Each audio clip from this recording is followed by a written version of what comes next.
Happy Halloween, everybody! It is snowing outside currently, and I thought that because it's snowing, I can't think of a more appropriate time to make cookies, to be honest.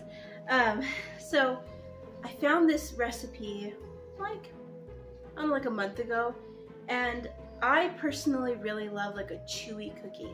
And this one is chewy, and it has all those fall flavors and spices that you really want to be enjoying at this time of year. And it's snowing and cozy outside, or maybe where you are it's raining, which is cozy as well, or maybe there's fall leaves on the ground, and so this is the perfect recipe for that. It freezes really well, and it's delicious. Everyone I've made it for thought that it was delicious. One thing I need to point out, so this is like a molasses chewy ginger cookie, and this is the kind of molasses that you want to buy. So specifically the unsulfured kind. You can see that there. So like my husband was doing something in the garage and he's like, hey look, I have a big old gallon of molasses. And I was like, oh cool, I can use it in baking, but has to be unsulfured, and typically this is the one where you can get that at, it's like $4 at the store, and you could get like 6 or so batches out of this. I'm using kind of the light brown sugar is all I had, but dark brown sugar is really the best in this cookie. So what I'm going to do is I'm going to use a little bit more molasses than the recipe calls for, just to make it that extra deep molasses flavor, because of course in dark brown sugar, the only difference between dark brown sugar and light brown sugar is one has more molasses than the other. So, alright, I want to thank you guys for watching, and I hope you enjoy this video, and I hope you make these cookies at home. They're really, really delicious. They're easy to make. They will make your home smell so amazing. And, you know, it's the time of year, with Christmas just around the corner. You know, what kind of cookie recipes do you want to make? And for me, I have a few recipes that I kind of know like the back of my hand, and they're really easy to make, and it's really hard to mess them up, that I tend to make every year. Except I will show you one thing. I wanted like a dark chocolate bark kind of bite with some peanuts or something in it. Epic fail in the oven. I think the oven temperature was just too high. Oh well. So that was fun. So as much as I love cooking, and I think I do a really good job, I certainly have epic fails just like that one. Alright, starting off strong with some room temperature butter. I had to melt mine just slightly in the microwave. You want to make sure it's not completely melted, just enough to mix it around.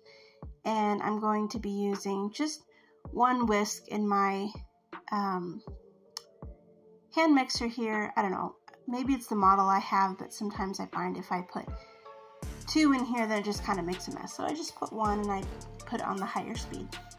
And I'm going to add my brown sugar there, as you saw, and mix that really well, and then slowly add in your molasses. Again, I put in a little bit more than it asked for because I really wanted my light brown sugar to be dark brown sugar. Also a tip, if you do need to melt any of your butter, melt it into, if you have a microwave safe measuring cup, melt your butter into the same cup that you'll be putting your molasses into, and then it won't stick as much like mine did. Just a thought. Alright, now always have a rag at the ready to clean up your mess, which I've already kind of made, but that's alright.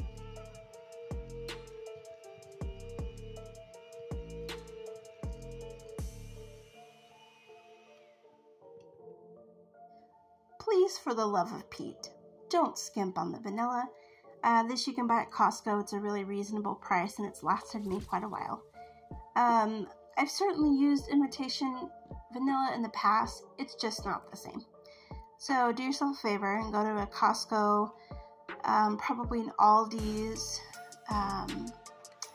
or any kind of big bulk store that you have, and see what kind of vanilla they have for you. Get the real stuff. And then I also added 1 room temperature egg, and you're going to whip this up.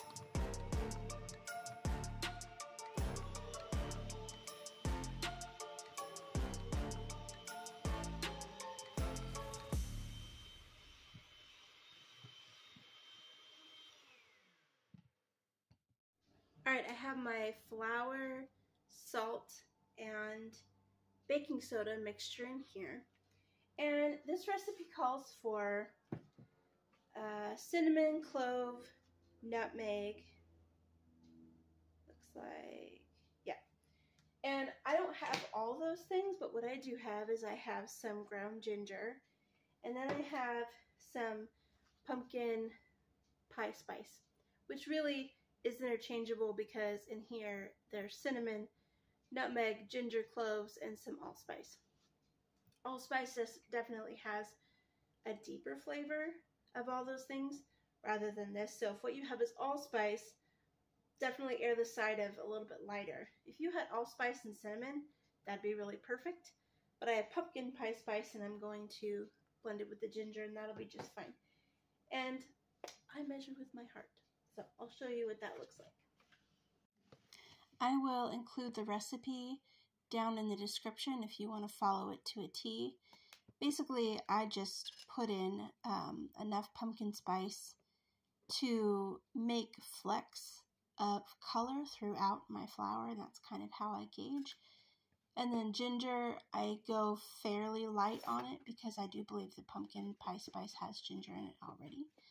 And then I would also add extra cinnamon if I had that, but I don't.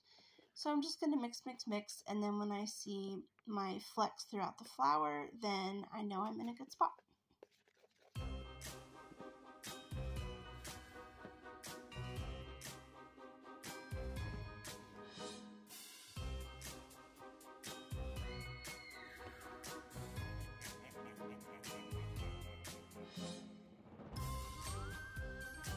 Alright, we'll just start slowly incorporating our flour mixture into our wet ingredients and mix it until it's well combined.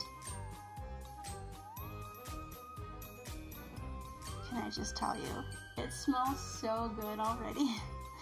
And I haven't even cooked it yet, but it just, all of the fall classic spices and smells that you get from this recipe, it's so good. I would imagine a pumpkin cookie recipe is very similar, or like pumpkin pie. Oh, I just love pumpkin stuff.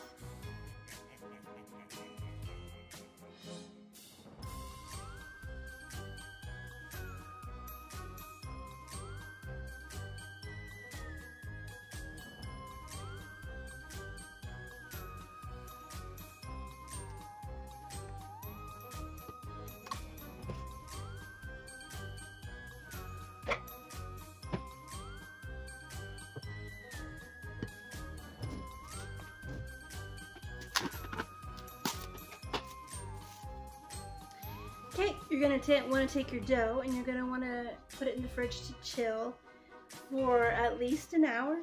You can also do it up to a day. And then we're going to put these, we're going to roll them in sugar and then put them in the oven. And I will show you the finished product. While I'm waiting for the dough to chill, I'm going to be showing you a little bit of the snow that we're having. It's not completely unheard of in Montana to have snow around Halloween time.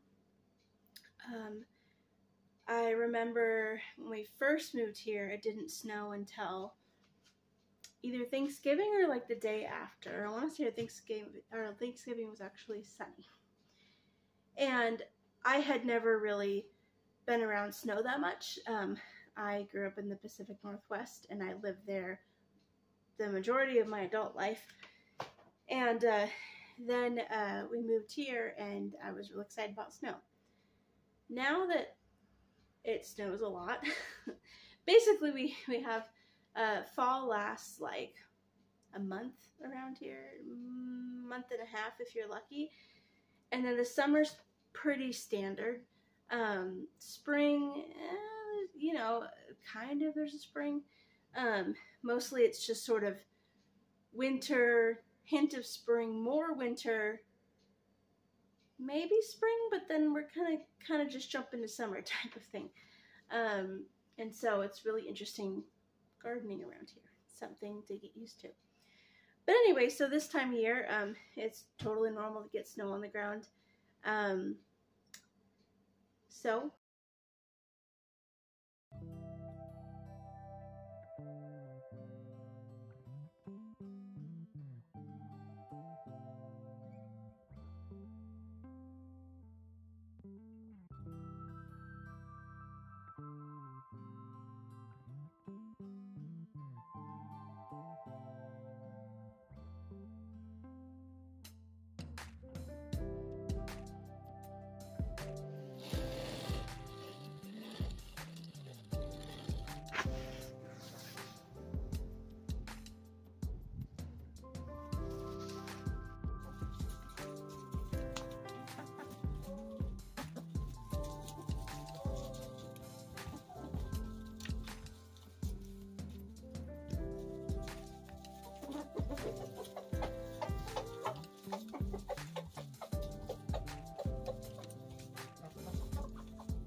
Alright, with my oven set at 350, let's roll out these cookies and we will also dip them in sugar before we cook them.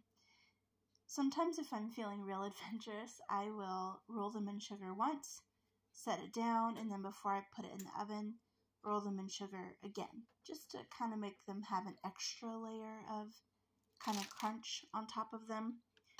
This is a very essential step if you really want kind of a crunch on your cookie. If you just want these to have like that soft texture, kind of more like a gingerbread, you could totally skip this step and that would be delicious too, but this is how I like to make them.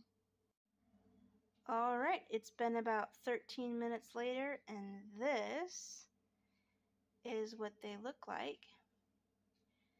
Now I'm going to show you one more very important step, but I have to mute my phone, so hang on. Here I am saving your ears.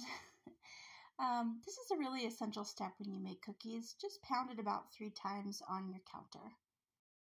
Thank you so much for taking the time to watch my channel.